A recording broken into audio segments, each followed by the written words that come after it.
Good evening po mga kapatid. Magandang gabi po sa inyong lahat, sa mga taga Pilipinas. No? Magandang gabi, mayong gabi sa inyong tanan. No? Naimbag nga rabi, kada kayo amin. Sa kapangpangan, maya pabengi po kay kayungan. Diba? And all the rest of the people, diba? Sa Spanish, Buenos noches. Buenas noches. At sa ibang lingwahe, saka na lang. Okay. So, again, we are here. Welcome to Real KJB Believers. Ito pong ating discussion ngayong gabi. Mosaic Covenant. So, this will be a very exciting study, especially po sa mga nagsisimula pa lamang sa pag-aaral ng Biblia. And this will be a very good information to you. So, mahalaga po sa buhay ng taong Biblia. Amen? Mahalaga po na may alam tayo sa Bible. Sapagkat po, alam niyo po ba na ang mga tao kapag wala silang alam sa Biblia, pwede silang madaya, pwede silang maloko, pwede silang malinlang ng mga taong merong pong personal interest at gagamitin lamang po ang relihiyon para po pagkakwartahan o gawing business. So, the purpose of our study is to give you knowledge and equip you and arm you so you can, fight against those who are teaching error. Okay? At yung mga taong they just use the Bible at ginagamit lang Biblia. Marami po yan, mga kapatid. Even within the ranks of believers ay meron pa pong mga taong they just use. Okay? They are predators, no? They are just using little people, little simple people, poor people, just to gain some power and money from them. Kaya nga po, nandito po tayo to help out others who are looking for some answers in their questions. So, punta na po tayo sa ating topic, the Mosaic Covenant. Alright? So, hindi po masyadong inform ang lahat tungkol dito. But tonight, we're going to give some information. So we will have a introduction about the Mosaic Covenant. Kaya ko sinabing introduction kasi nga, itong pagtuturong ito hindi naman po well detailed. No? So kung gusto nyo pa pong dagdagan ang kaalaman ninyo, then you can search from the Word of God. Pero maganda, meron na po kayong foundation. Okay po, so tayo po muna ay manalangin.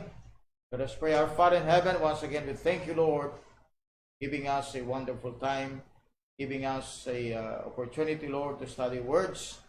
Tulungan niyo po kami, Panginoon, at pangunahan sa aming pong ginagawang paglilingkod sa iyo at pagtuturo ng Biblia. O Diyos, ikaw po ang siyang may dahilan kung bakit po nangyayari ang mga bagay nito.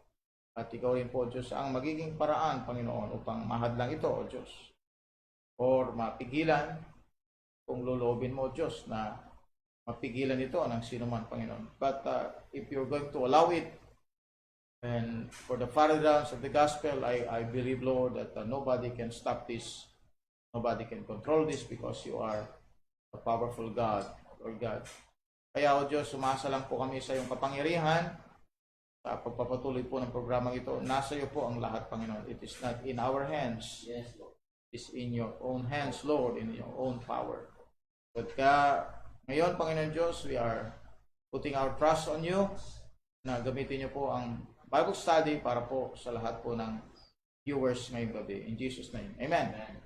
Alright, so bibigyan ko lang po ng ilang mga ideas ang ano po itong Mosaic Covenant. Okay? So you go to Exodus chapter number 19, I'm sorry. Exodus 19. Alright, especially dun po sa verse number 5 and 6. Okay. So this is the status of the nation Israel under the Mosaic Covenant. This is the status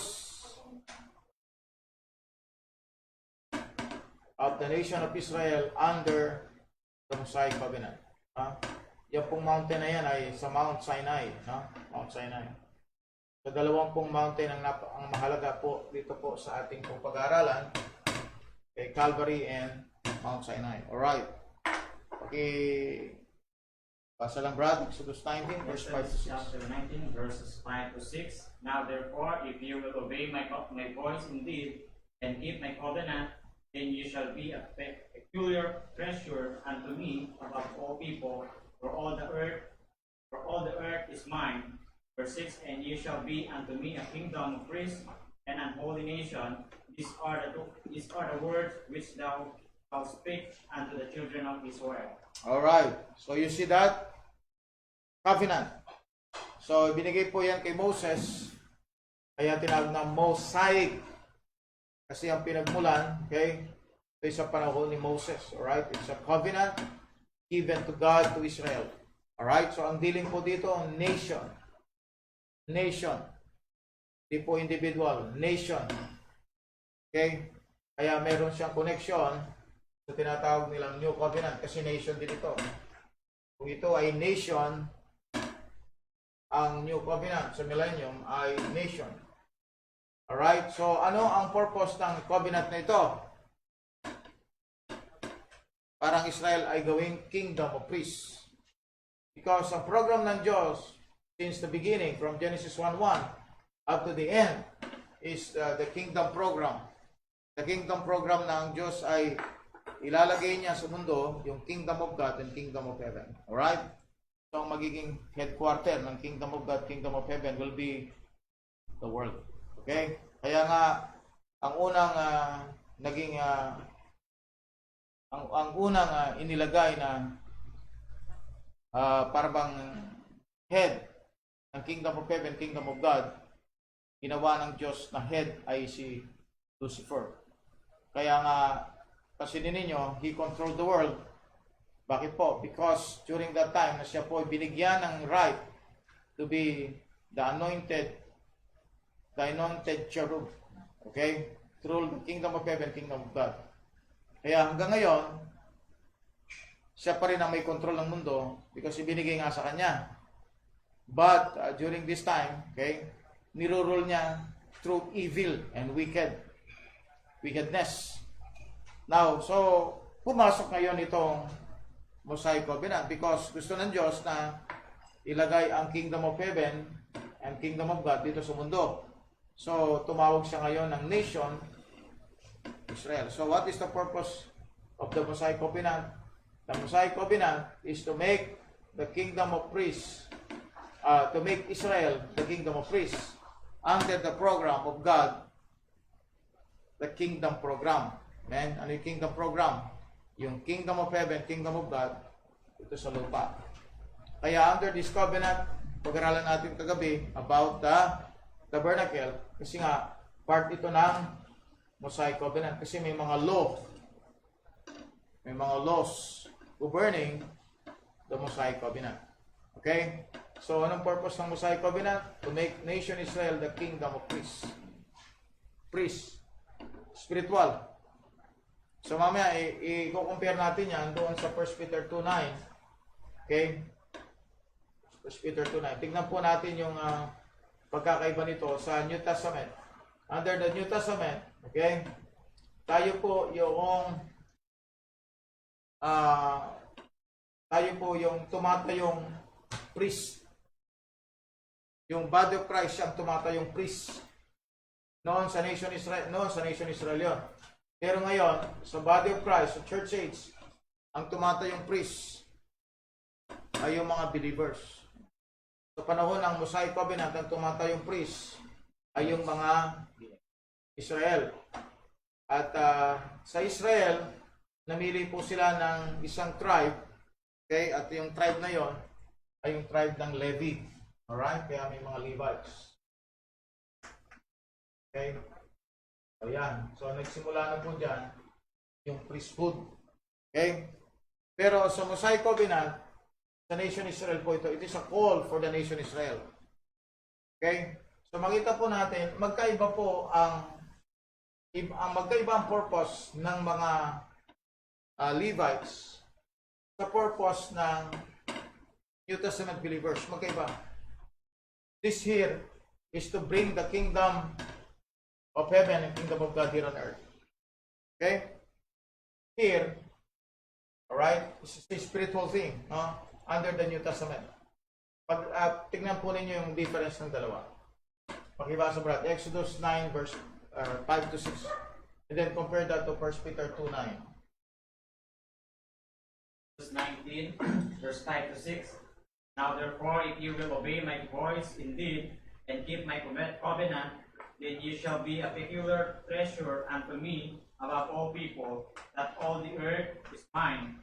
And you shall be unto me a kingdom of priests and an holy nation. These are the words which thou shalt speak unto the children of Israel. In Exodus 19, verse 5 to 6. Now in 1 Peter chapter 2, verse 9. But ye are a chosen generation, a royal priesthood, an holy nation, a peculiar people, that ye should shew forth the praises of him who hath called you out of the darkness into his marvelous light. Alright. So gusto ko lang pong ipakita sa inyo na kasi may kumakalat na notion of belief na God is already done with Israel. Na God has nothing to do with Israel. So ito po yung mga anti-Semitic people. So they said that the church or the Christians have replaced Israel. So lahat ng promises ng Diyos sa Israel, wala na yan. Hindi na yon applied sa Israel. That applied sa church. Okay? Pero kita niyo po yung difference. Peculiar treasure versus peculiar people. Here, treasure. Dito, people. Okay? Pagkaman dito, tinawag siyang royal priesthood. Royal priesthood. Dito, kingdom of priests. Now, so, para makita natin yung big difference ng dalawa, okay? Ng priesthood dito at saka priesthood doon, okay? Pupunta tayo doon sa details po nito. Alright? Now, so, in Exodus 19 verse 5 to 6 gives the status of the nation Israel under the Mosaic covenant. The passage looks like 1 Peter 2:9, but it is not. Simon Peter gives the status of a born-again Christian under grace. So this is under grace, this is under law. Okay? So Simon Peter gives the status of a born-again Christian under grace. The Mosaic covenant includes the land grant given to Abraham, but for the nation, Abraham's seed was not a nation in Genesis 12 or 15. Note in the passage in Exodus 19 that it is a conditional upon works. Okay, now,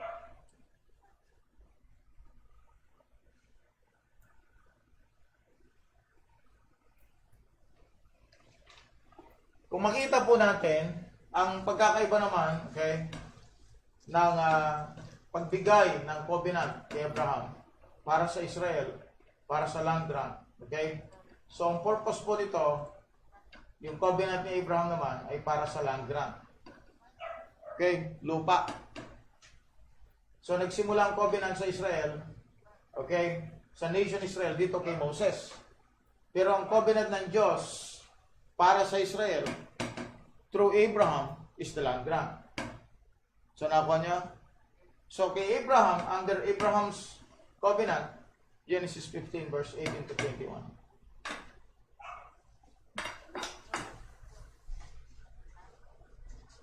Genesis 15 verses 15 to 21.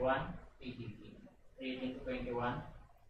In the same day the Lord made a covenant with Abram, saying, Unto thy seed have I given this land, from the river of Egypt unto the great river, and the river Euphrates, the Canaanites, and the Kenizzites, and the Kadmonites.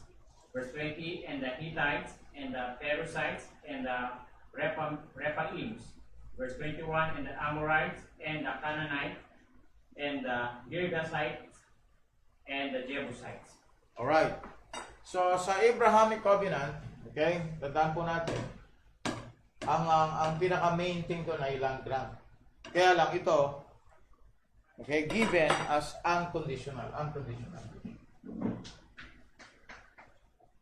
So, So, walang kondisyon yan. Kaya nga, hindi maalis yan. So, yung binigay na promise kay Abraham is unconditional sa panahon ni Abraham, right? So, anong pagkakaiba nito? Ito, conditional. Alright? So, yung land grant dito na binibigay kay Abraham, unconditional. Pagdating dito, ang land grant pa rin na binibigay dito. Kasi, nation nga nation. Naman? Ano ngayon yung magiging ano nila? Lupa nila kung wala silang granted na lupa. So, binigay sa kanila ng Diyos yung land grant. Ano yung yon? Yung Palestinian area, di ba? Yung land of Palestine. Yung land of Canaan. Kaya lang, under Mosaic Covenant, conditional. Under the Abrahamic Covenant, unconditional. Pero pagdating sa Mosaic Covenant, conditional na yung land grant. Pansinin niyo? So, pansinin niyo, nung nag-disobey ang Israel, what happened to them? Di ba nagkaroon ng dispersion? Nawala sila sa land? Right? Hanggang dito po sa time ng tribulation period, alright? Hanggang dito sa time ng tribulation period, wala silang wala silang kingdom, right? Bakit po? Because pumasok sila sa covenant. Hanggang dito sa millennium, dito sa tribulation period, wala silang land. Okay? Yung piece of land ng Israel ngayon, utak po tayo later on sa Israel as a nation. Yung piece of land ng Israel ngayon, kakurampot lang yon sa land grant. Kasi ang land grant ng Diyos na binigay sa Israel, malaki. Okay? We have the Euphrates River, kasama ng Saudi Arabia dyan. We have the Tigris River, then the Nile River. Ang Nile, Egypt yun. Euphrates, kasama ng Saudi Arabia and Iraq and Iran. Okay? And Tigris River. Part na ng Syria. So, malaki, no? Okay? Yan ang tinatawag nilang Crescent Triangle. Alright? Andyan ang Garden of Eden. Okay? Pero, dito, conditional. Yan ang Mosaic Covenant. So, covenant ng Diyos sa kanila, na ibibigay sa kanila yung lupa, under what? Under a condition. Kaya dyan pumasok, mga kapatid, na ang salvation sa Mosaic Covenant was based on faith and works. Okay, tingnan po natin Deuteronomy 14 verse 1 to 2. Kaya dyan pumasok po na ang salvation sa covenant ng Mosaic ay faith plus works. Covenant. Deuteronomy chapter 14 verse 1 to 2. Ye are the children of the Lord your God. Ye shall not cut yourselves, nor make any baldness between your eyes for the dead. For thou art an holy people. Brad, Deuteronomy 14 verse 1 to 2. Tama, okay. Ye are the children of the Lord God, your God. You shall not cut yourselves, nor make any baldness between your eyes for the dead. For thou art an holy people unto the Lord thy God, and the Lord hath chosen thee to be a peculiar people unto himself above all the nations that are upon the earth. Maliwanag, ano? So may mga batas sila. Rules. Kasi nga ano sila, peculiar sila. Magkaiba sila sa ano. Okay. Now you go to Deuteronomy 29, verse 9 to 29. Mahaba pa ito. Isulat mo na lang, anak. Deuteronomy 29, verse 9 to 29. Deuteronomy 29, verses 9 to 29. Sulat mo na lang. Kahit na hindi mo na siguro i-flash. Babasahin na lang ni Brother. Deuteronomy 29, verse 9 to 29. The Bible says, keep therefore the words of this covenant, and do them, that ye may prosper in all that they do.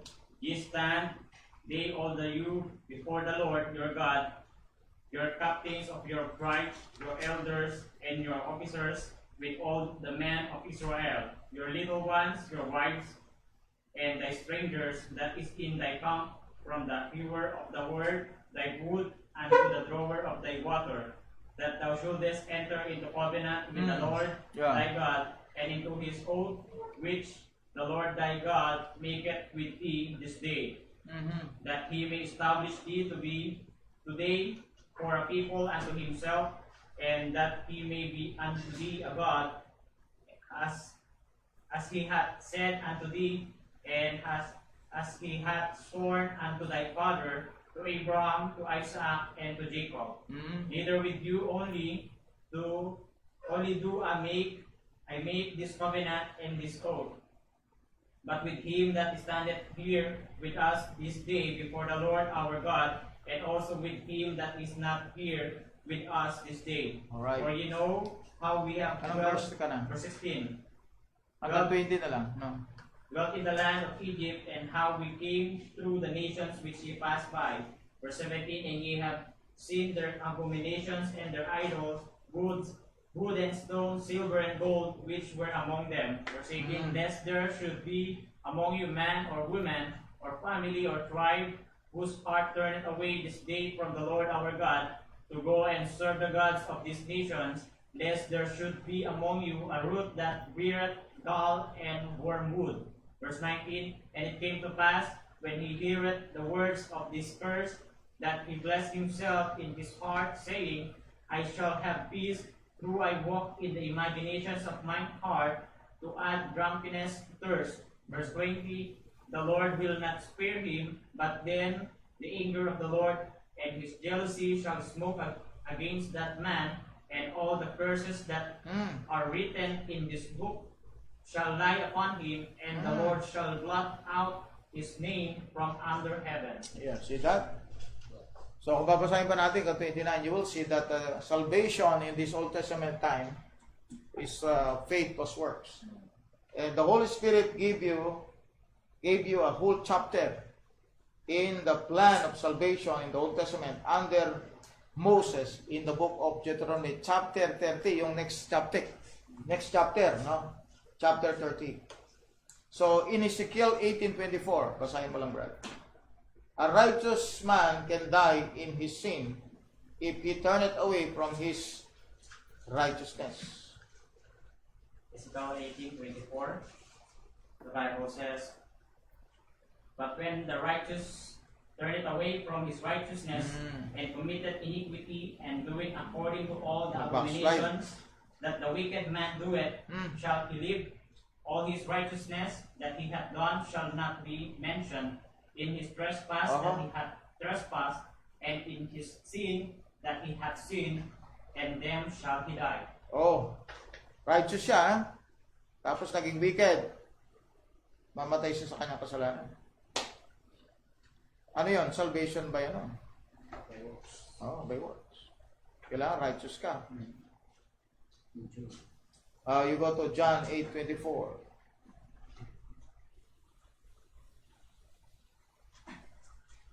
Palitan kayo siguro ba? John 8:24. John 8,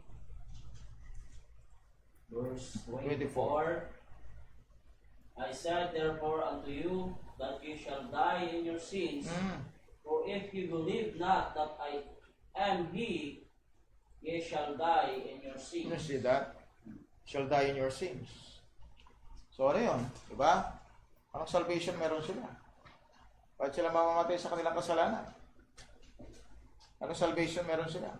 They're doing it by their own works. Notice the difference between the Christian appellations in 1 Peter 2:9 and the Jewish appellations in Exodus 19 verse 5 to 6. Christians are a peculiar people, not a peculiar treasure. Above all people, Christians are a royal priesthood, not a kingdom of priests. So in regards to that last statement, notice that in Exodus 19 to 20, the tribe of Levi had not yet been chosen. So the Levites were not chosen as priests until after Exodus 32. So in Exodus 19, the whole nation were priests. So in Exodus 19, wala pang Levites dito. Ang Levites po, okay, pinili na lang sila in Exodus 32. Exodus 32. Pero sa Exodus 19, ang programa, buong bansa. Buong bansa ay magkakaisa. Okay? So in Exodus 19 to 20, the tribe of Levi had not yet been chosen. So the Levites were not chosen as priests until after Exodus 32. So in Exodus 19, the whole nation were priests. Later on, the tribe of Levi was separated from other tribes. Okay? Numbers 149. Okay? From kingdom of priests, nation yun ha. And then later on, segregate yung isang tribe. Numbers 149. Numbers 1, verse 49, the Bible says, Only thou shalt not number the tribe of Levi, neither take the sum of the them among the children of Israel. So hindi sila ni-number. Bakit? Because they are priests. Ah? Parang yan, may kukonek mo yan kay Melchizedek. Alright. So this tribe were chosen to replace the firstborn. Makita natin yan sa Numbers 3 verse 39 to 45 na namatay sa sa Egypt. Alam niyo po yung mga Egyptians, namatay sila po. Namatay yung mga firstborn nung dumaan yung angel of death. Wala silang blood sa kanilang mga doors. Okay? And to minister in the tabernacle. So they were what? They were called to minister to the tabernacle. Numbers 3 verse 6 to 10. So, yun po ang kanilang dahilan kung bakit tinawag sila. So, napag-aralan natin tabernacle. So, ang Levites, according to Numbers chapter 3, verse 6 to 10. Okay? Numbers 3, verse 6 to 10, Bring the tribe of Levi near, and present them before Aaron and the priest, that they may minister unto him, and they shall keep his charge, and the charge of the whole congregation before the tabernacle of the congregation, to do the service of the tabernacle. And they shall keep all the instruments of the tabernacle of the congregation, and the charge of the children of Israel to do the service of the tabernacle. And thou shalt give the Levites unto Aaron and to his sons, they are wholly given unto him out of the children of Israel. Alright. So, thank you po sa pagbabasa. Now, the order of the Mosaic Covenant emphasizes the national calling. Okay, so tinawag sila bilang bansa. So the reason of Mosaic Covenant is for the nation. Binigay yan sa Mount Sinai. Okay? So binigay po yan para sa isang bansa. Okay? One nation. It is a national calling, Exodus 19 verse 3 to 6. It is the national response. So they have response as one nation. Exodus 19 verse 7 to 8. The holiness of God, Exodus 19, verse 10 to 25. And then the moral commandments, Exodus 20, verse 1 to 23 and 33. So yung moral commandments, alam niyo po yun, di ba? Yung 10 commandments. The order of worship, Exodus 24, verse 1 to chapter 31, verse 18. So the matters of disobedience, Exodus 32, verse 1 to 35, and a recommission after the breaking of the commandments, Exodus 33, verse 1 to 34, Exodus 33, verse 1, up to chapter 34, verse 35. So the Mosaic dispensation begins in Exodus 19 because the coming out of Egypt, the Mosaic dispensation begins in Exodus 19 because the coming out of Egypt after the sacrifice of the Passover lamb was under grace. So, doon po sa Exodus, chapter 12, hindi po nagsimula po doon ang Mosaic Covenant. Nagsimula po siya, okay? Hindi po sa chapter 12, nagsimula siya sa 19. Yung Exodus 12 po kasi, yung Passover lamb, hindi po ito connected doon sa Mosaic Covenant. Okay? Yung sa Exodus 12, hindi pa po siya connected.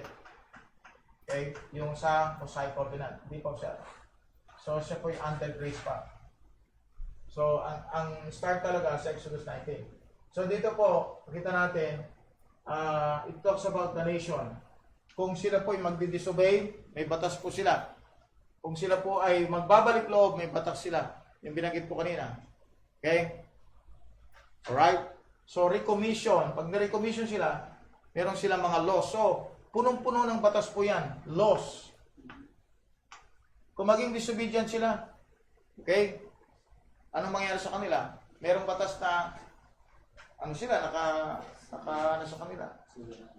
Mababasa po niyan, Exodus 32, verse 1 to 35. No? Mahaba-haba po yun. And a recommission after the breaking of the commandments. Exodus 33, verse 1 to Exodus 34, verse 35. Kung inyo mapapansin, napaka-simple dito. Kasi ang mga saved believers dito, hindi sila na-save dito by works. Hindi kaya nun. Ha? Dito, na-save sila by grace. At na-commission sila dito by grace also. Amen? So, ang batas natin ay galing sa mga Pauline epistles. So, hindi tayo bumabalik doon. Okay? Ba't hindi tayo bumabalik doon? Although, meron tayong nakuha doon, ang moral law. So, ito lang yung, kumbaga sa kwan, na-maintain natin yung moral law. Pero hindi para tayo ma-save. Pero sa kanila, meron silang batas para sa mga disobedience nila. At kung sila mag-disobey, meron pa silang recommission. So, it's really big. Sabi natin, iba po yung nature dito. Hindi mo pwedeng i-compare dito sa New Testament yan. Na parang iisa lang. Na? Pag i-compare mo yan, makita mo it's an opposite. Opposite yan. Ang Old Testament sa New Testament, opposite po siya. At ang dealing po sa Mosaic Covenant, nation. Ang dealing po dito, mga kapatid, whosoever will. Ha? Kaya mapansin niyo, bakit po sa tribulation period, tinawag siyang Jacob's trouble. Bakit Jacob's trouble? Kasi nga, nation ang dinidilang Diyos dito.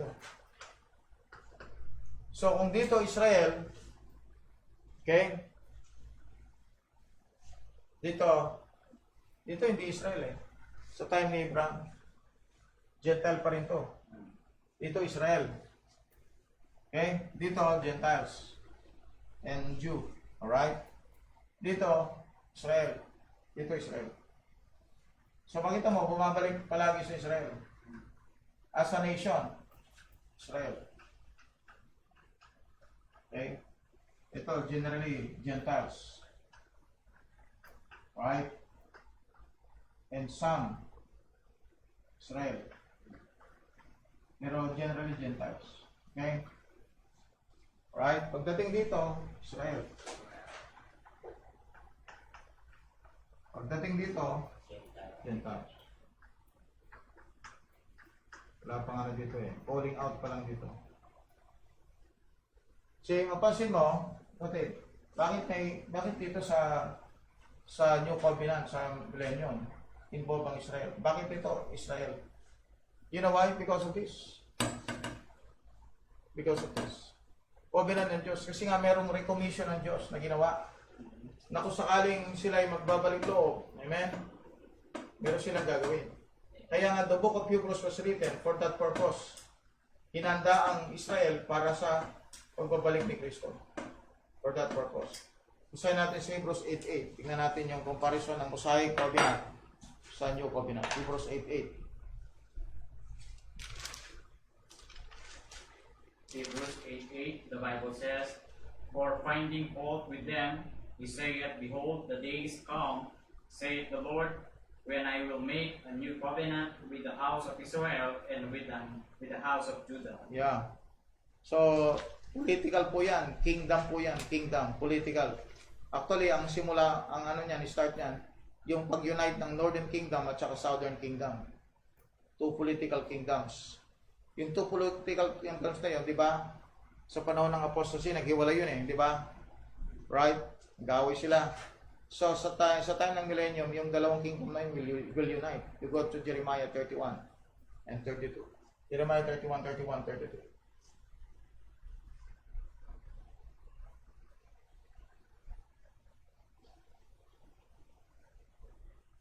Jeremiah 31, 31 to 32, "Behold, the days come, saith the Lord, that I will make a new covenant with the house of Israel and with the house of Judah, not according to the covenant that I made with their fathers in the day that I took them by the hands of bring them out of the land of Egypt, which my covenant they break, although I was an husband unto them, saith the Lord. Siya. Diba?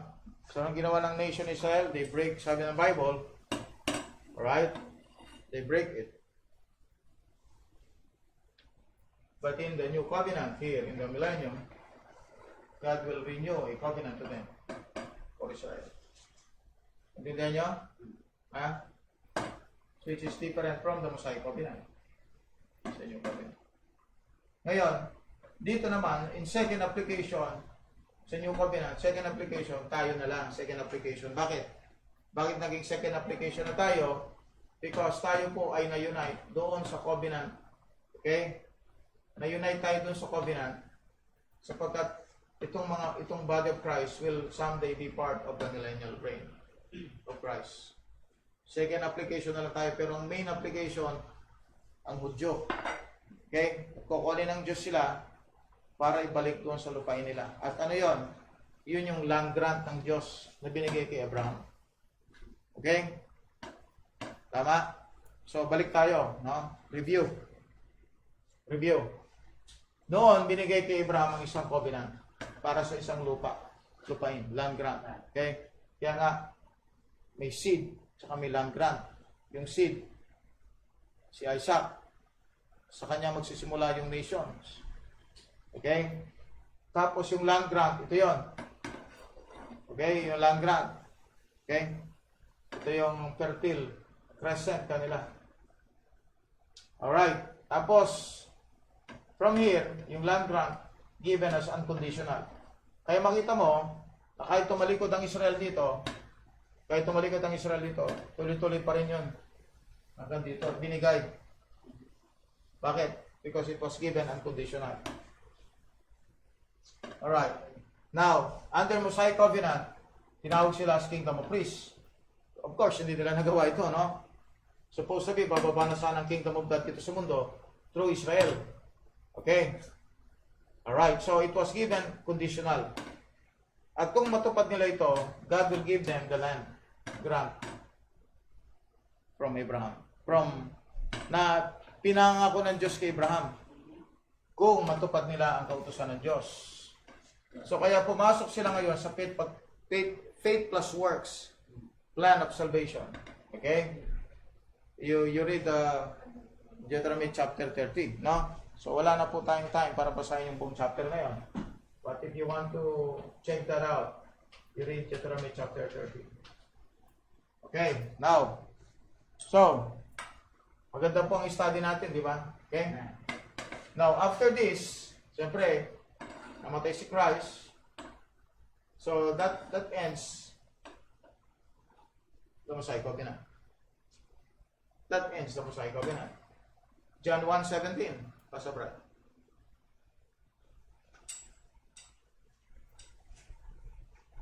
John 1, verse 17. For the law was given by Moses, but the grace and truth came from by Jesus Christ. Oh, sige, ulitin natin ulit ha.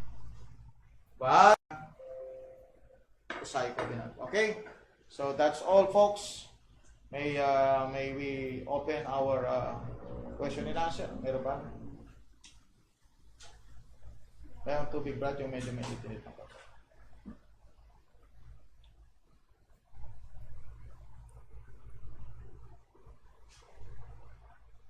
Alright? Ha?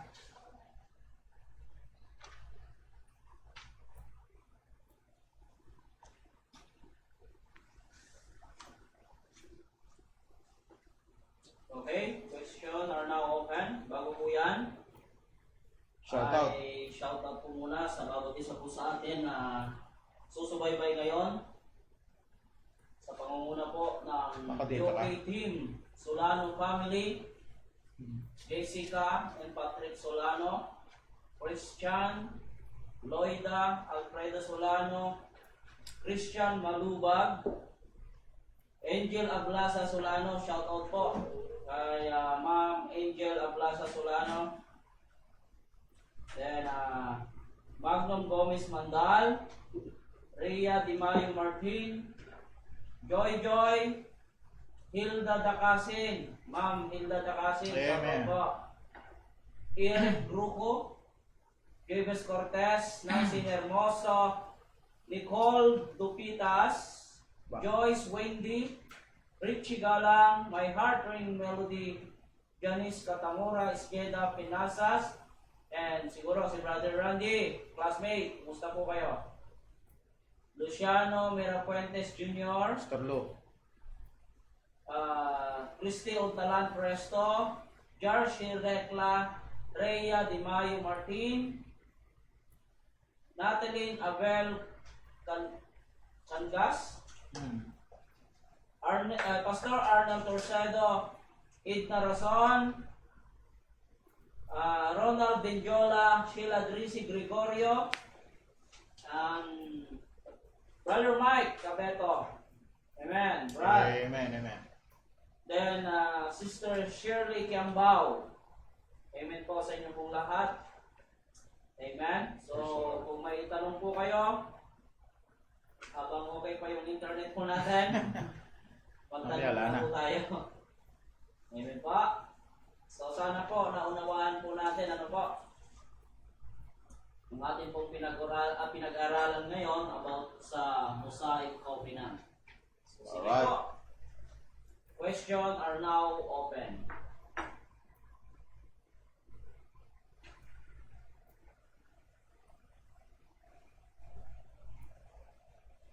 Waiting po sa mga question.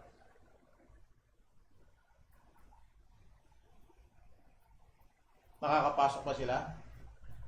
So far? Amen. Meron po tayong 35 viewers na sa live. Amen, amen.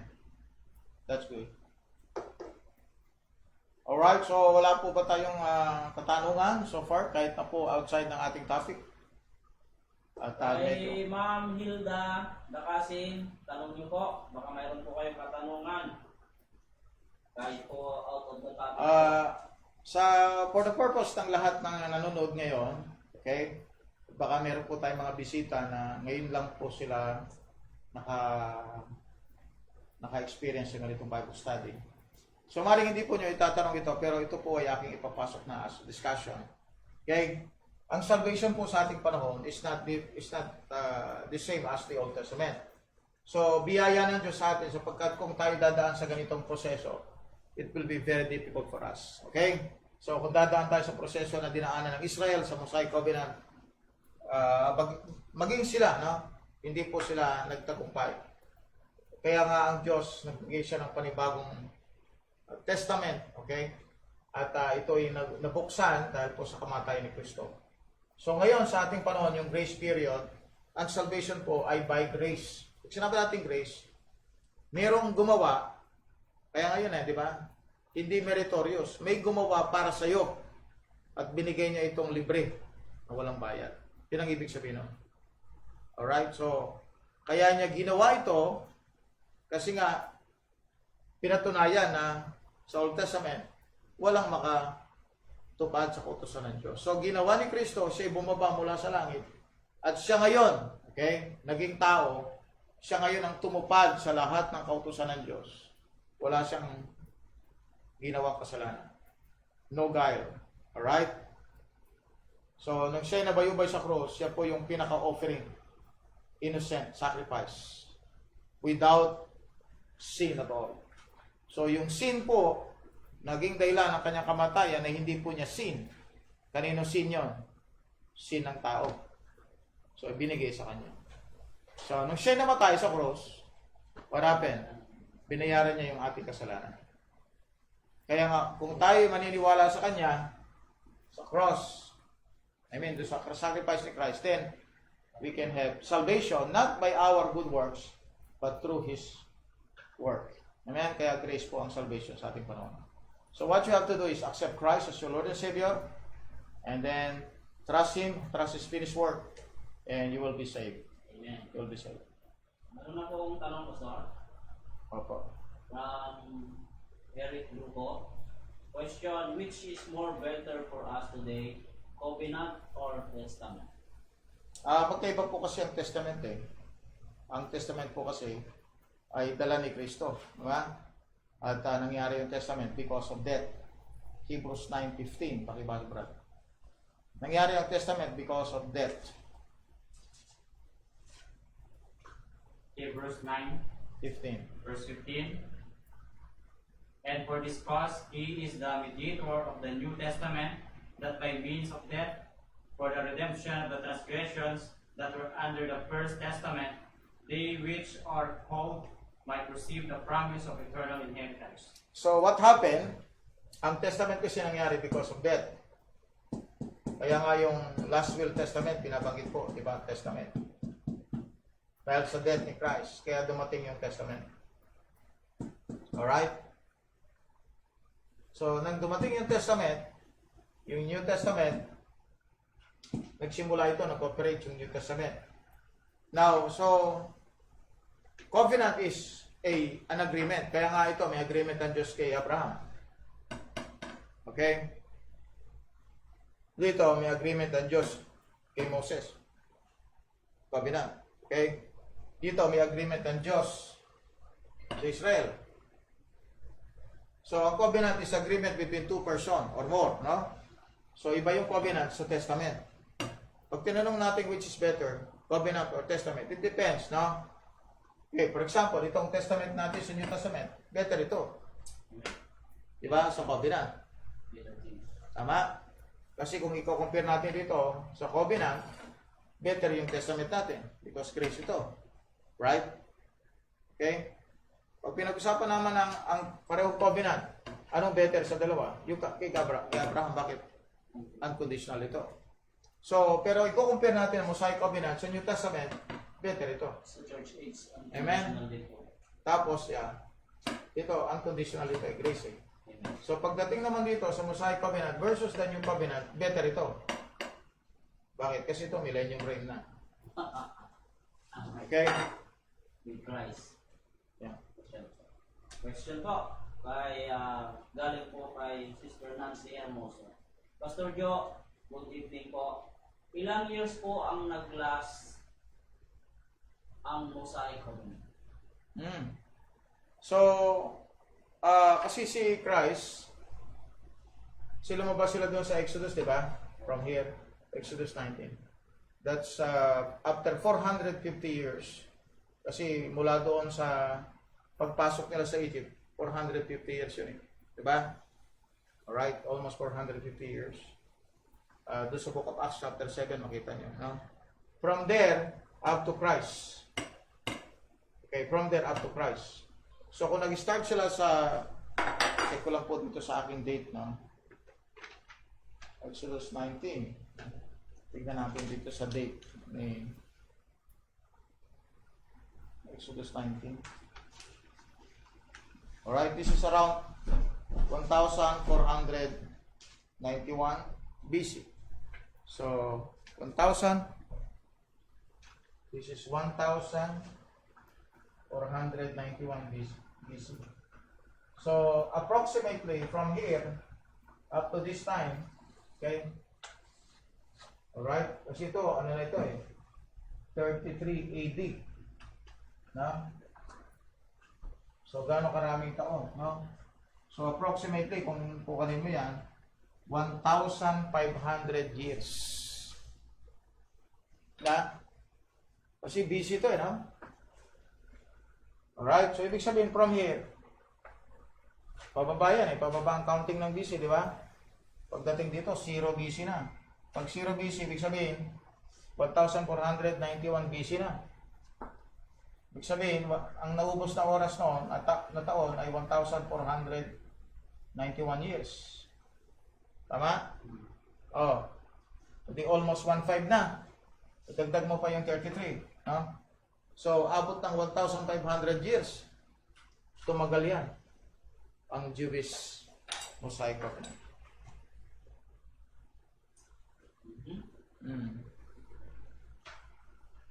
Tagal na. Eh ngayon naman, ilang taon? 2,000 years na. Amen. So, okay. Next question.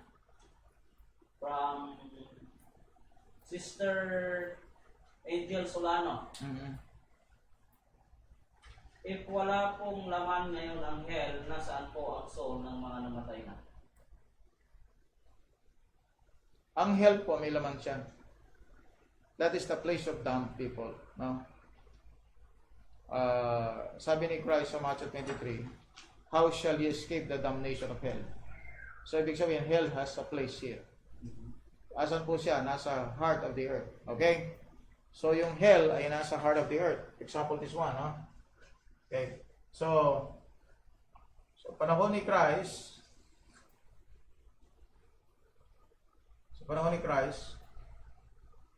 from Old Testament down to Christ, so yung tinuturo ko, yung compartment, di ba? Ayan. Ang nawala lang dito, yung mga Old Testament saints. Okay? Yung tinatawag na paradise, yun po ang nawala, no? Bumaba si Christ, kinuha niya ito, dinala niya sa langit. Okay? So, yun lang ang nawala. Nawala yung mga tao. Pero yung place ng torment, okay, yung hell, yung hellfire, yung hell na ang tinawag na place of torments. Okay? Andun pa yun.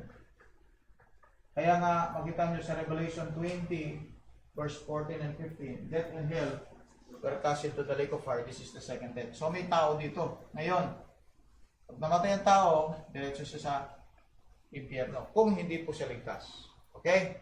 Later on ito, magiging lake of fire. Lake of fire. Alright? So meron pong mga tao sa impyerno ngayon.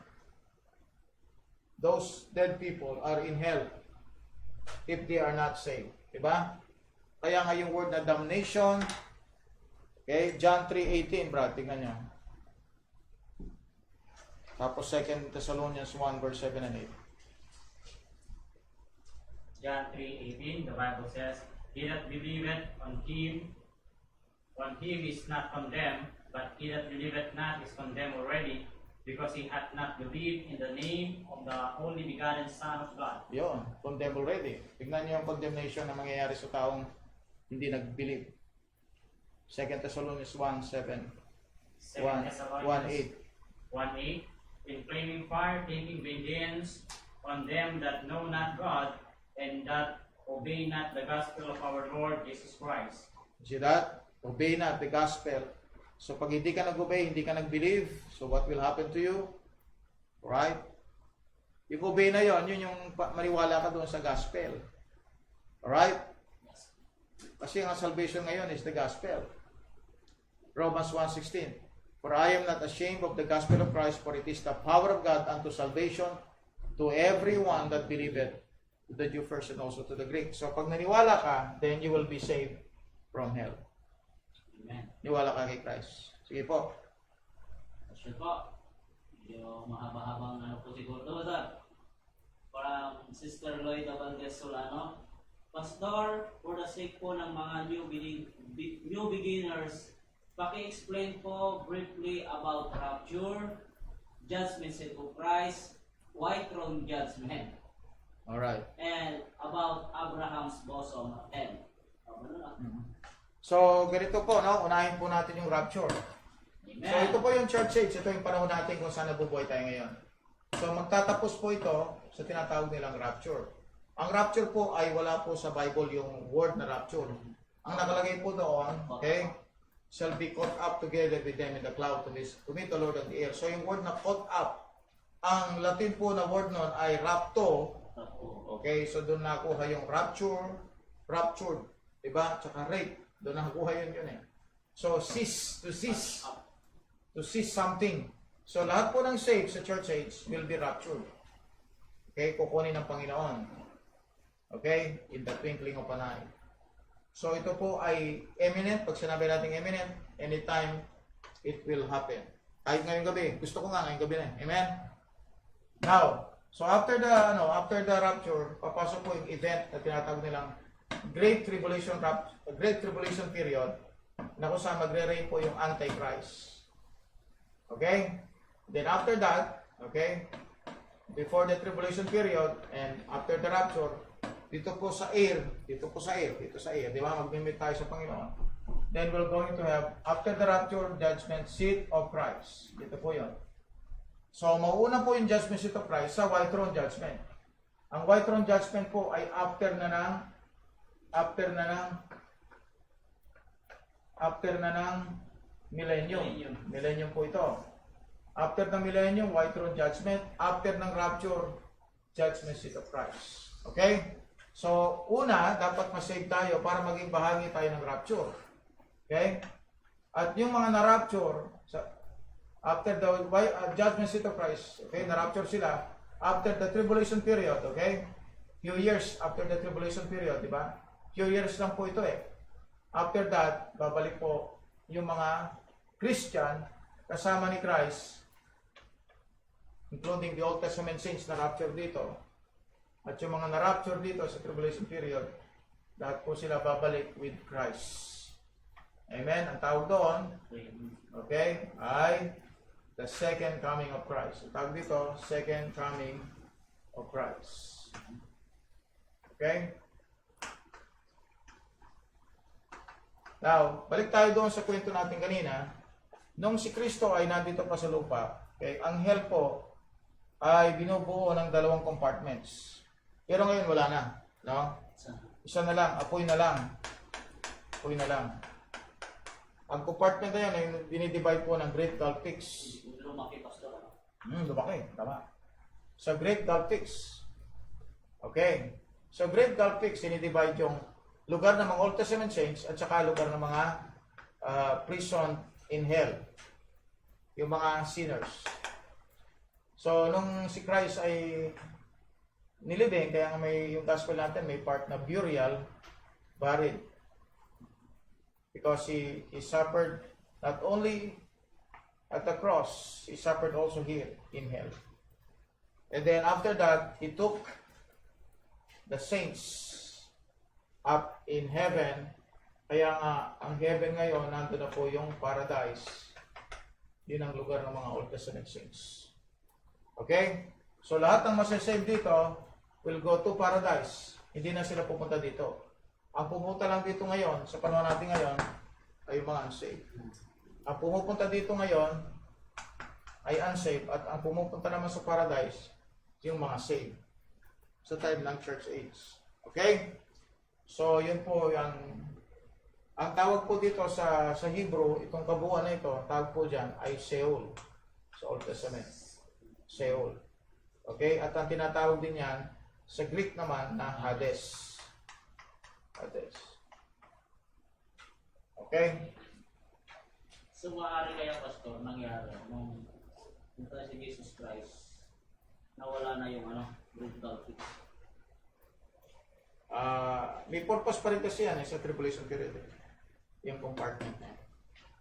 May purpose pa siya. Yung mga mamamatay sa tribulation period, yan pupunta. Babalik yung setup na ganyan. Kaya nga Matthew 16 eh. Ang Matthew 16 kasi tribulational passage yun. Tribulational passage. Yung church na yun ang tinatawag eh. Yun ang church sa wilderness. Eh may church din sa wilderness dito. Okay? Kaya mga Old Testament saints, din sila pupunta. Tribulation saints, din sila pupunta. Tama yun. Tulad ng rapture ng Old Testament saints. Ganun din.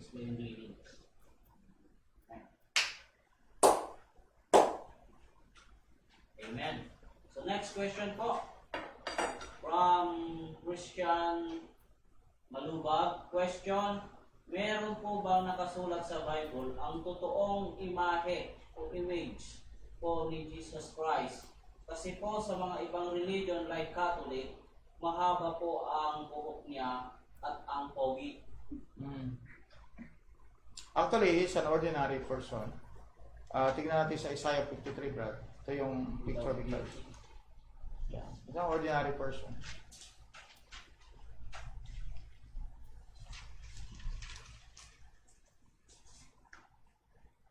At siya po ay isa siyang Israelite. Isa siyang Jew. Okay?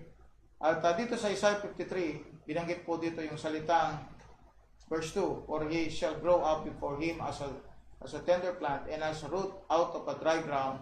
He hath no form nor comeliness, and when we shall see him, there is no beauty that should we desire him." So yung anyo po niya, very ordinary. Plus, dito po sa Isaiah 53 kasi, dito po yung picture ng crucifixion. Kaya nga, ano pong itsura niya dyan? Sabi ng Bible, there is no form and nor comeliness. Comeliness yung kagandahan. And when we shall see him, there is no beauty that we should desire him. Walang beauty, no? So, hindi siya nagpakita ng kagwapuhan. Now, you go to Isaiah 52.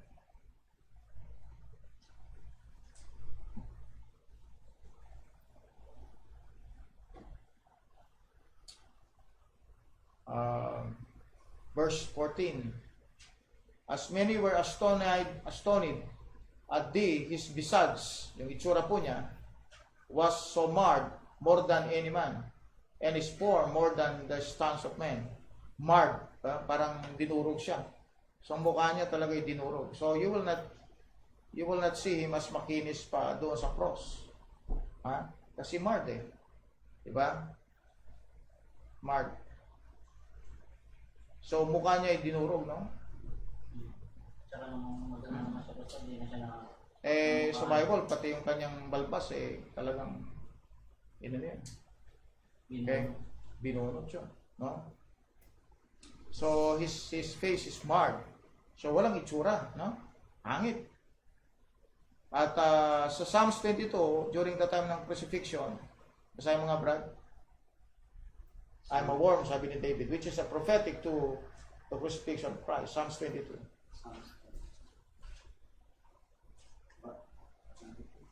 Psalms 22, verse. Sabi ni Kwan dyan, my God, sabi sa verse 1, di ba?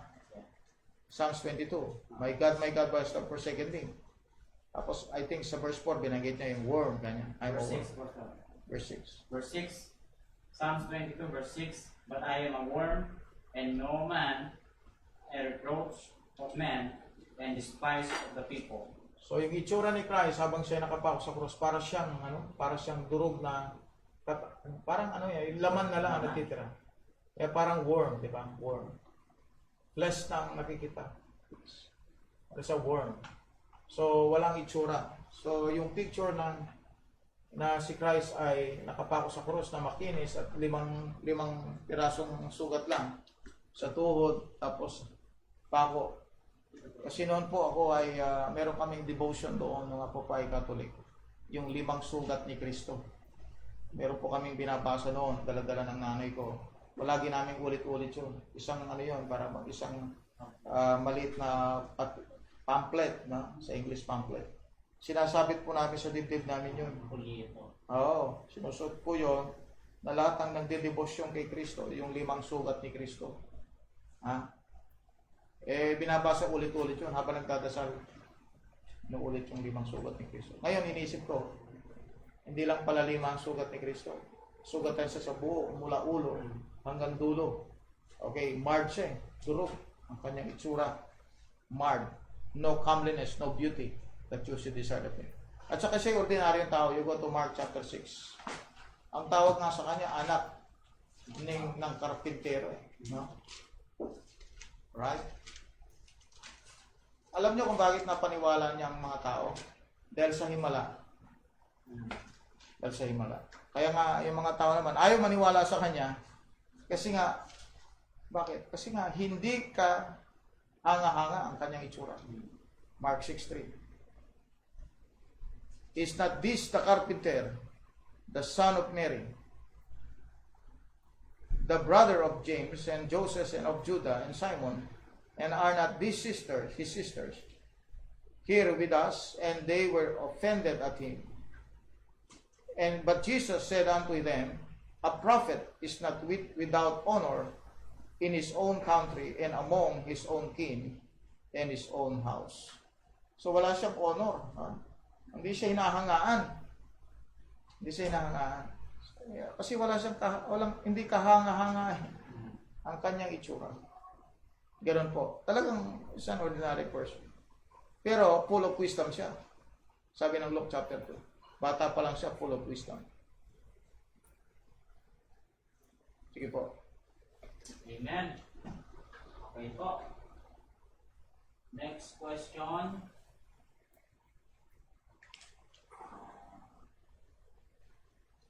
Ito po. From My Heart Rings Melody, Pastor, may nagpapatanong po. Ano daw po ang pagkakaiba ng hell at saka lake of fire? Ang hell po kasi para siyang temporary place. Kasi it will end up, pagkatapos po kasi ng hell to, no? Hell to. Pagdating ng white throne judgment, ito na, ito. Lahat po kasi mabubuhay, haharap sa Diyos. Okay? Magkakaroon sila ng body prepared for hell at the white throne judgment. Okay? Alright? So, makita natin yan sa verse number 14 and 15. Yung hell na ito will cast into the lake of fire. Kailan mangyayari yan? Sa white throne judgment. Sige, Brad, basahin. Revelation 20, verse 14 and 15. So, this is larger. So, ang lake of fire is larger. In hell will cast into the lake of fire. Now, basa ka muna ng ano. Basahin mo yung 11, 12, hanggang ano. Amen. So, Revelation chapter 20, verse 11 to 15. And I saw the great white throne, him that sat on it, from whose face the earth and the heaven fled away, and there was found no place for them. And I saw the dead, small and great, stand before God, and the books were opened.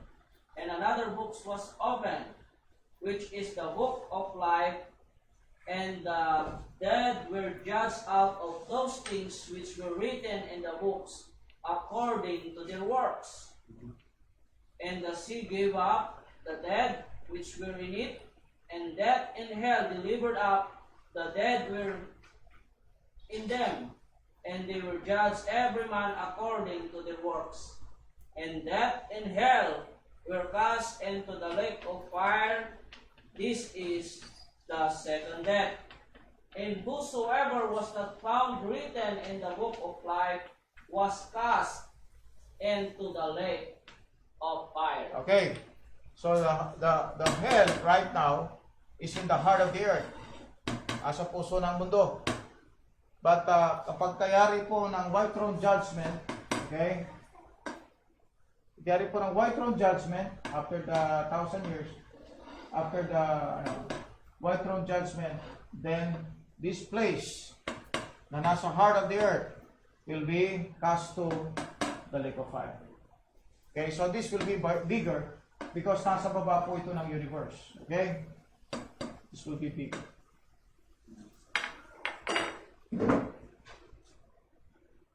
Bigger ang lake of fire sa hell. Amen. So, basahin ko lang po yung comment po ni Sister Rhea Di Mayo Marquis.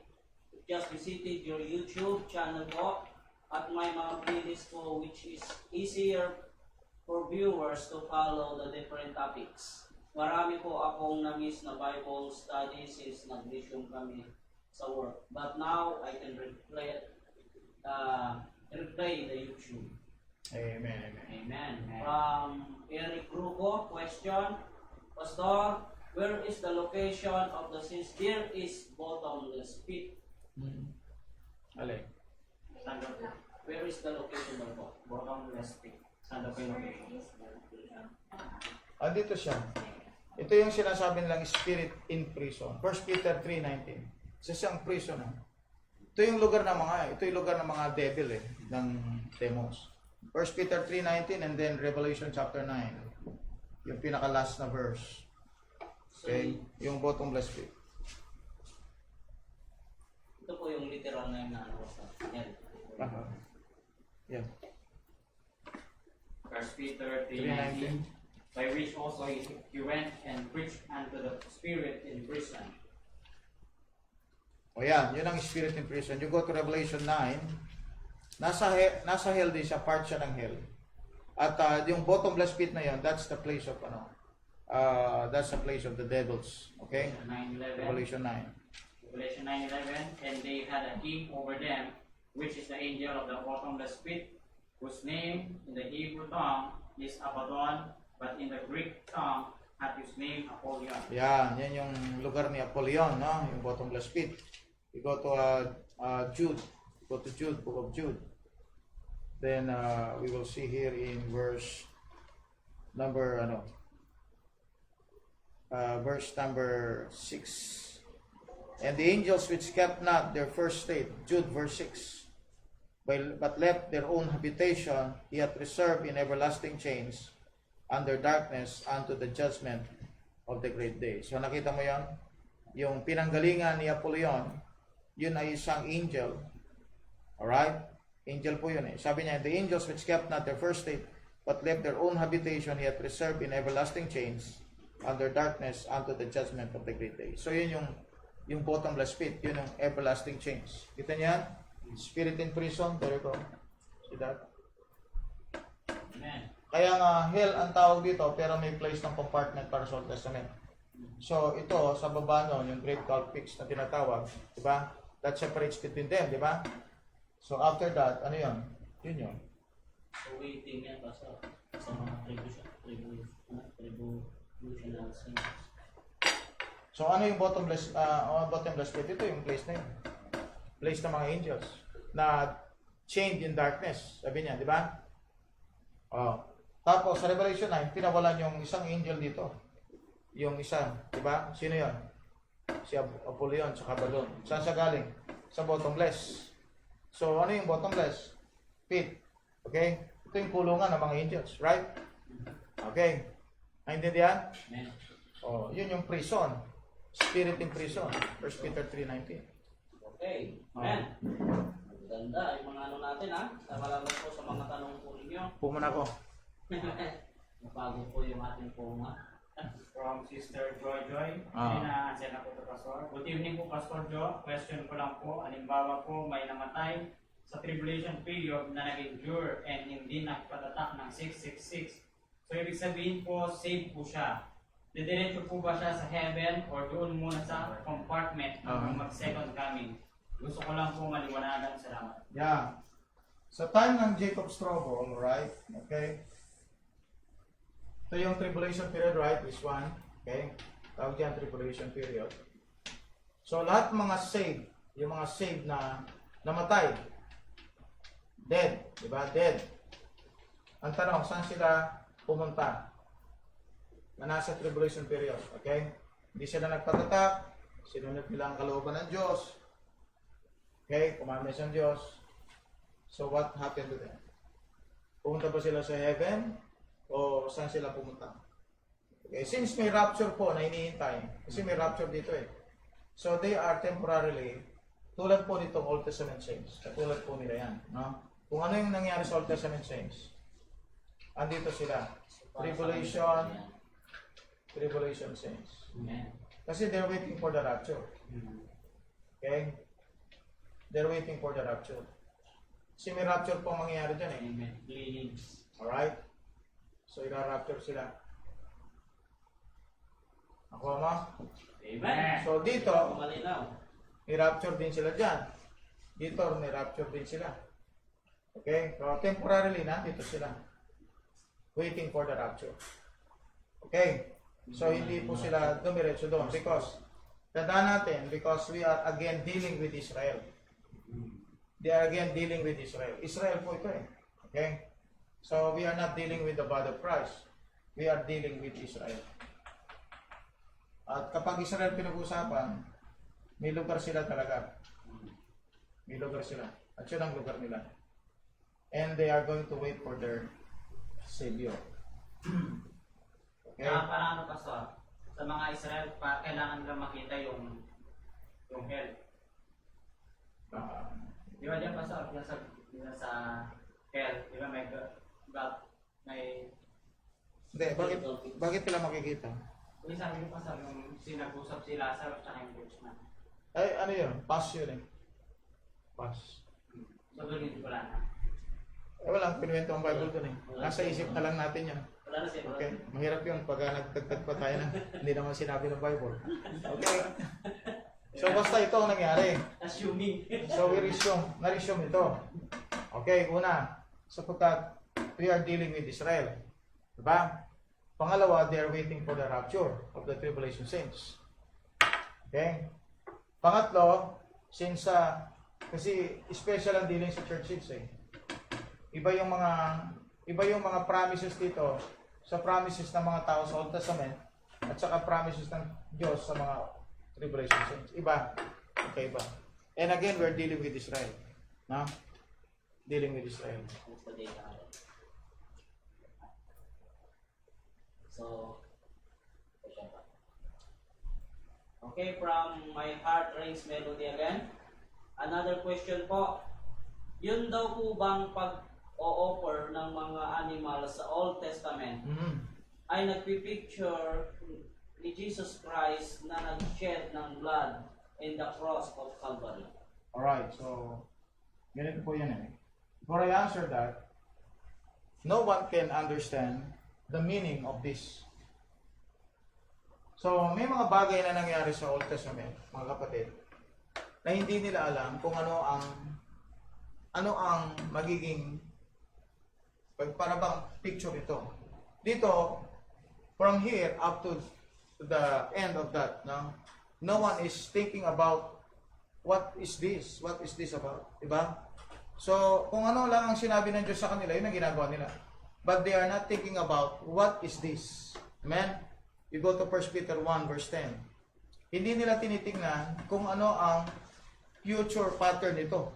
Hindi nila iniisip yun. Basta ang ginagawa lang nila, sinusunod nila kung anong pinagagawa ng Diyos sa kanila. Sige, Brad. 1 Peter 1 verse 15. 1:10. 1:10. In which salvation the prophets have inquired and searched diligently, who prophesied the grace that should come unto you. Alright, see. Hanggang 11. Searching what? Or what manner of time that the Spirit of Christ which was in them did sanctify, when it testified beforehand the suffering of Christ and the glory that should follow. Next verse. Unto whom it was revealed that not unto themselves but unto us did it minister the things which are now reported unto you by them that have preached the gospel unto you, which the Holy Ghost sent down from heaven, which things the angel desired to look into. Alright. So, madalit salita, mula po dito sa Old Testament, okay, hanggang doon sa cross, no one knows about the crucifixion. Walang nakakalam. Kahit binanggit yan ni David, kahit binanggit yan ni Isaiah, di ba? Kahit yan ay may mga, sabi natin mga verses, Exodus chapter 12, binanggit po doon yung lamb, di ba? Without blemish, without spot. Pinag-aralan natin yung brazen altar. So lahat po yon, okay, hindi nila alam kung anong meaning nun. Walang nakakalam sa kanila. No one knows about the crucifixion. No one. Kahit nga yung kahit nga yung mga apostol hindi nila alam. You go to Luke chapter 18 verse 35. Ano yung meaning ng sinasabi niyang siya ay papatayin pagkatapos ng 3 araw siya mapubuhay na maguli. So, hindi nila alam kung ano yun. Luke 18:35. The Bible says, and it came to pass that as he was come nigh unto Jericho, a certain blind man sat by the wayside begging. Doon ka sa 37. Verse 37, and they told him that Jesus of the Nazareth passed by. Alright. Luke 18. Teka nga, check natin. Yung sinabi niya yung kanyang crucifixion. Luke 18. Memorize ko ito. Luke 18. What verse is that? Luke 18. Okay. Verse 31. 31. Sumobra ako. 18:31. Then he took unto him the 12 and said unto them, Behold, we go up to Jerusalem, and all things that are written by the prophet concerning the Son of Man shall be accomplished. Alright, so look at verse 32. Verse 32, For he shall be delivered unto the Gentiles, and shall be mocked, and spitted fully, entreated, and spitted on, and they shall scourge him, and put him to death, and the third day he shall rise again. 34. Verse 34, Tandaan nyo ito, brad, ha, mga And they kapatid. understood none of these things, and this saying was hid from them, neither knew they the things Which were? which were spoken. So, walang alam sila, kahit yung mga apostol. Mula dito hanggang sa panahon ng mga apostol, walang nakakalam sa kanyang crucifixion, death, burial, resurrection. Wala. Okay? So, no one is looking forward to the cross. No one is looking forward to the cross. Amen? Wala silang idea doon sa crucifixion. No one of them. Even the apostles. Ngayon, ang tanong, Sister My Heart Rings a Melody, kakanta na tayo. Okay? Bakit dito sa church says, bumabalik tayo sa Old Testament? Kasi nga ito, ang New Testament kasi is a revealed Old Testament. From here up to the New Testament, ito na lang, is a revealed Old Testament. So ito ay isang parable. Parable yan. Walang nakakaalam kung ano yan. Kung nung dumating ang New Testament, na-reveal kung ano yan. Lahat pala yan ay prefigurement ni Christ. Para pag dumating siya, hindi sila maliligaw. Kaso naligaw pa rin siya. Agaya pa rin silang diablo. Kasi hindi sila bumabalik sa scriptures. Luke chapter 4, verse 21. Luke chapter 4, verse 21, And he began to say unto them, This day is the scripture fulfilled in your ears. 22. Verse 22, And all bare him witness, and wondered at the gracious word which proceeded out of his mouth, that they said, Is not this Joseph's son?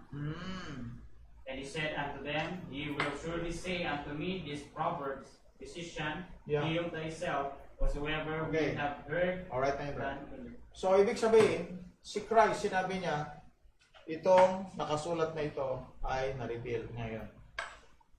Na-fulfill ngayon. So, nasaan sa part na ito? Andito na yung part na ito. Kukusipay na siya. Ni-reveal niya. Sinabi ni Christ, kung ano yung nakasulat doon, sabi niya, ito yun. Na-fulfill na ngayon. So, ibig sabihin, tapos ayaw nilang paniwalaan. Sabi niya, oh, yan ba si anak ni Joseph yun ah? Bakit? Kasi nga sila, hindi nila naintindihan yan. Binasa na ni Kristo sa kanila mga Hudyo. Ito na-fulfill na sa araw ngayon. Ayaw pa rin nilang paniwalaan. Bakit? Kasi no one is looking forward to the cross. Amen? Mali yung teaching na looking forward to the cross. Looking backward to the cross. Hindi po yun. Actually, no one is looking forward to the cross. Ngayon, sa Old Testament, naintindihan lang natin dahil sa New Testament. Without the New Testament, tanggalin mo ito. Hanggang ngayon, parable pa rin yan. Okay? Sealed. Sabi ni Daniel, sealed the book. Sa book of Revelation, unsealed, open the book. Kita niya? Sa Daniel, sealed the book. Sa Revelation, open the book. So the New Testament is a revelation of the Old. Amen. So without the New Testament, no one will understand all those prefigurements. Close pa rin sa mind. Kaya nga mga Israel, close ang isip nila ngayon eh. Nagpunta ako doon sa isang diyan sa Makati, meron silang synagogue diyan. At merong isang rabbi diyan na kinusap namin nila, Pastor Sotek noon. Nung binigyan siya ng Bible, sabi niya, I don't believe in lies. Old and new. I don't believe in lies. So, tinatanggap lang nila yung oath. Sabi niya, don't believe in lies. Sabi naman ni Jesus, it's up to you. You can throw your, just accept this, accept it, it's my gift to you. Kung gusto mo, kanya, pagtanggap at pagtanggap, itapon mo na sa trash ka. O, ganun nga ang ginawa. Tapos, kumausap ako ng isa, kasi Pilipino siya, pero siya proselyte Jew. Sabi ko sa kanya, sir, ako, Old Testament po kayo, di ba? Pakicheck nga Isaiah 7:14. Sabi na, sabi niya, sino po yung alma dyan? Yung virgin? Sa inyo, si Mary yan eh. Sa inyo po, sino? Wala ito, ibang babae ito. So, ibig sabihin, hindi nila naintindihan Isaiah 7:14, fulfillment ni Christ. Kasi nga, bakit they don't believe in the New Testament? Kaya lahat na nakusal sa Old Testament, blurred sa kanila yun. Kaya nga sa Romans 11:25, blindness in part happened to Israel. Kulag sa kanila. Kaya hindi nila naintindihan lahat yan ngayon. Hanggang ngayon. Hanggang ngayon, they are blind. Because they rejected the New Testament. Tayo, tinanggap tayo New Testament, naintindihan natin kung ano yung mga yan. Di ba? Okay, yun lang po. Amen. Kay Eric Ruco, Pastor, in tribulation period, what will happen to the persevering, enduring, living saints where they caught up, also just like what happened in the grace period? Yeah. Revelation 11. Pakibasa lang ba? Revelation 11:13, 12. Revelation 11:12. Revelation 11, verse 13 to 12. Teka. 11. Kailangan na ng ano? Kape. Kape. Oh my Lord. Revelation 11 verse 12. Boss Nick, okay. And after 3 days and a half, the Spirit of the light from God entered into them, and they stood up their feet, and great fear fell upon them which saw them. And they heard a great voice from Come up, heaven Peter. saying unto them, Come up here. Come up hither, and they ascended up to heaven in a cloud, and their enemies beheld them. In the same hour was there a great earthquake, and the 10th part of the city fell, and in the earthquake were slain of the men 7,000, and the Okay. remnant So, doon lang po. Doon lang tayo. So, they're going to be caught up. So, that's a post-tribulation rapture. Okay? Post-tribulation rapture. So, the same with what happened here. Okay? May rapture dito, di ba? Sa tribulation period, may rapture din. Malala ito ba? Okay. So, hindi siya masyadong dinitali ng Bible. Pero meron siyang sinabi doon kung ano mangyayari sa kanila. Alright? Sige, Brad. Sana po. Okay po, Pastor. Amen po. Thanks po from my heart brings melody. Amen. Marami pong umabol na nanood. Kaya lang, hindi po na kumaybayan. Paki-replay na lang po. Po From from Al-Bukid. Sister Loida Valdesolano. Picture din po ba na maraming hindi naniniwala sa gospel of salvation sa time natin, kaya marami may iwan na Gentile at Jew, unbeliever, at papasok sila sa tribulation period para masave sila. Kailangan po ay they will not accept the mark of the beast. That's right. That's right. You go to Revelation 14. Revelation 14. Revelation 14. Kasi yung mark of the beast, yun ang, kumbaga sa kan, that will be the key para ikaw ay mapunta sa impyerno. That is the cause. The cause para ikaw ay mapunta sa hell. You go to verse 10, verse 9, hanggang verse 11. 14 verse 9. Okay, Hindi, 49. and the third angel followed them, saying with a loud voice, If any man worship the beast in his image, and receive his mark in his forehead or in his hand,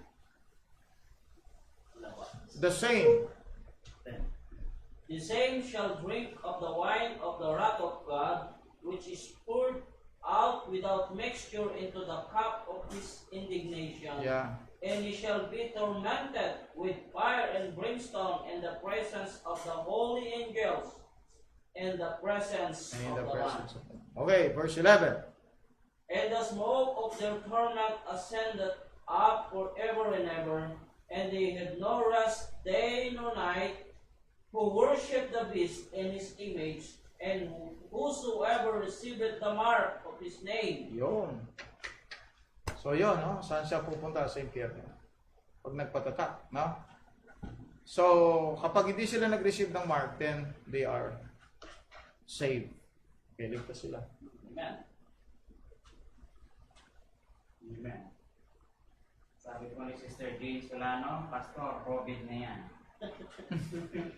COVID na daw si Brother Nick. Malala na yun. Acute.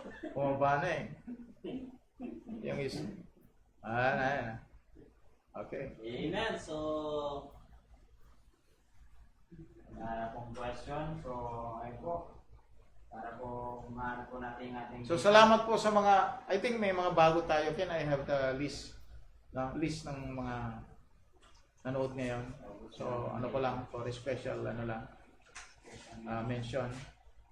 Akin na, Brad. Albas. Ako ang nakakaalam yan. Angel Albasa. Sige. Tsaka si... So, may mga ilan po na mga, I think this is the first time na nakita ko po sila nag-appear. First time, no? Si Nicole Dupitas, si Hirona, kilala ko yon. Hilda. Tapos we have si Nanay Hilda, second na niya ito, no? Yes. Tapos meron pa yung si Angel Ablasa Solano. Napo. Amen. Praise the Lord for Sister Angel. Tapos we have Joyce Wendy. Parang ngayon ko lang siya na ano. Ang dati na po ito. Dati na si Joyce Wendy. Rhea Di Mayo. Yeah. Yun po, no? So, welcome po sa ating mga bagong nanood, no? Ron Mark Shano. Ha? Ron Mark Shano. Yeah, Ron Mark Shano. Marami pong pahapon ako sa yan, si ano rin po. Si Mayor Amitis. Yeah, Sister Mer sa Hong Kong. Yan. Ano yan? Ano na yan? Regular na sila. Regular na po. Si Brother Joby.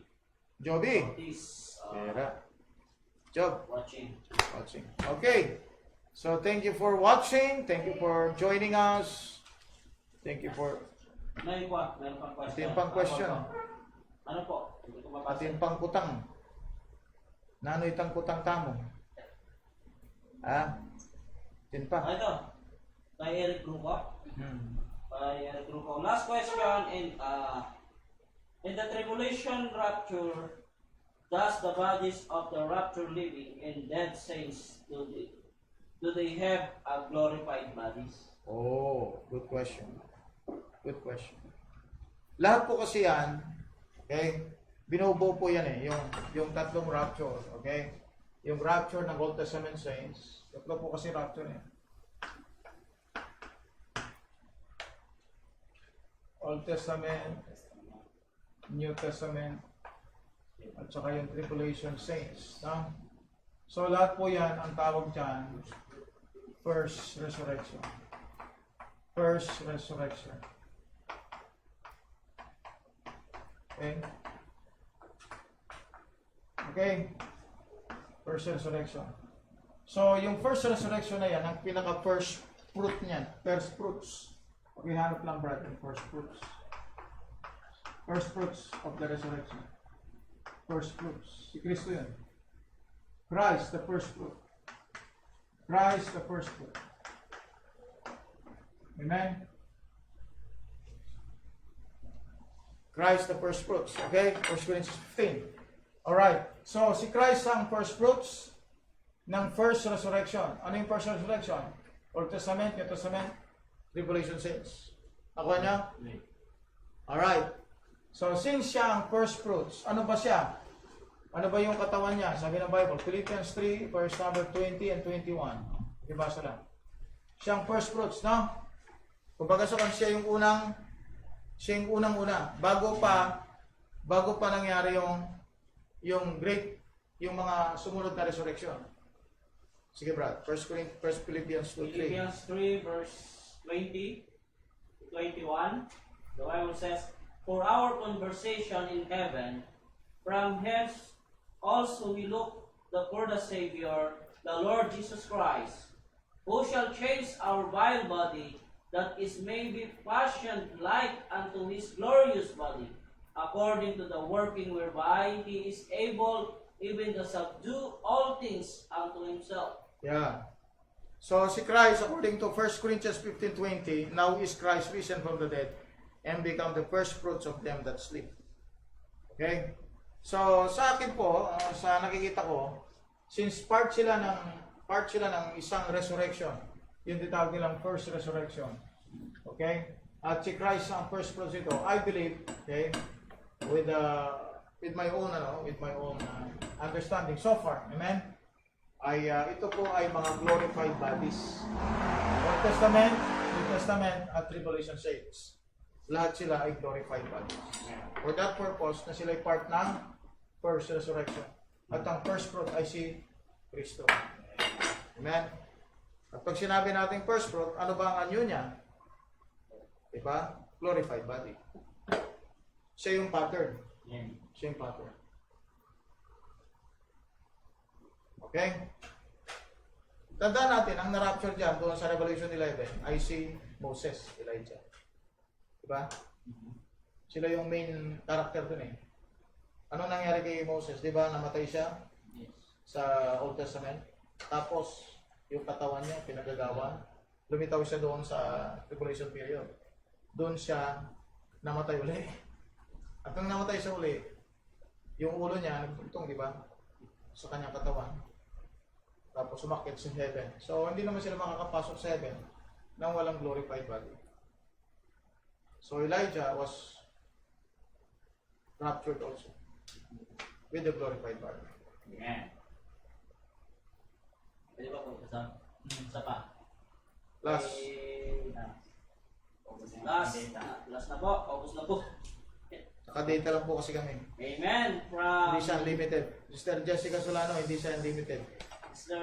Brother Alfredo Solano. Pastor, may mananampalataya din po bang di masasama sa rapture dahil ang pagtanggap nila sa di genuine? Pag hindi genuine, siyempre, unsaved yun. Okay, dapat real. Alright? Kasi, real KJB. No? Sila ay totoong believer. Okay? So, God knows them. Ito sabi ng Bible, Romans 8:29. Kasi ang real, yung totoo, yung genuine, ay may tatak ng Holy Spirit. Romans 8:29, brother. Romans 8:29, the Bible says, Romans 8:9, I'm sorry. Romans 8:9, but ye are not in the flesh, but in the Spirit, if so be that the Spirit of God dwell in you. Now, if any man have not the Spirit of Christ, he is none of his. O yun. So, yung may Espiritu ni Kristo, siya lang yun talagang makakasama sa rapture. Kasi yung Espiritu ni Kristo, yun ang magdadala sa'yo sa glorified body. Kaya wala kang Holy Spirit, wala kang glorified body. So kahit na kukunwari ka lang, for example, tinanggap mo si Christ, alam ng mga tao, tinanggap mo si Christ. Pero sa totoo, amen, within you, there is no real. It's a fake, unfeigned faith. Okay? Ang tawag po ng Bible doon, unfeigned faith. Nasa 2 Timothy yun. 1 Timothy, I think. 1 Timothy 1. Yung unfeigned faith, ibig sabihin dapat genuine. Unfeigned faith. 1 Timothy 1, about si Timothy, tsaka si Eunice, tsaka si Eunice and Verse 5. Eunice. Sige, Brad. 2 Timothy, chapter 1, verse 5. Chapter 1, 1:5. When I call to remembrance the unfeigned faith that is in thee, which dwelt first in thy one mother, Lois, and thy mother, Eunice, and I am persuaded that in thee also. Tawag po dyan sa faith na yan, unfeigned faith. Ibig sabihin, genuine yan, genuine. So, dapat genuine ang faith natin. Hindi po yung fake lang, ha? So, pag fake, talagang maiwan ka. Kasi fake eh. Professing ang tawag doon. But you are not possessing. Dalawa lang po ang tao. Either professing, nagsasabi lang siya, o yung possessing. Ibig sabihin, si Kristo talaga nasa kanya. Kaya dapat totoo. tinanggap mo si Kristo. Kasi kung sinasabi mo lang, may iwan ka sa rapture. Left behind. Okay? So, meron pa bang humabol, Brad? Ano po? Okay. Alright, so salamat po sa mga staff natin. Palakpakan po natin ang ating mga staff. Grabe, no? Sa kanilang pagpapagal, pagpupuyat, pagsasakripisyo, preparation. Ano pa sa, bakit pag wala si Brother Mike, wala din si Terence Terror? Shadow niya yun eh. Okay. Alright. Amen. So, salamat po sa ating mga staff. Salamat din po sa mga viewers natin. Amen. Praise the Lord. Okay? Purihin ng Diyos. Ang Diyos lang dapat po ang mapuri dito.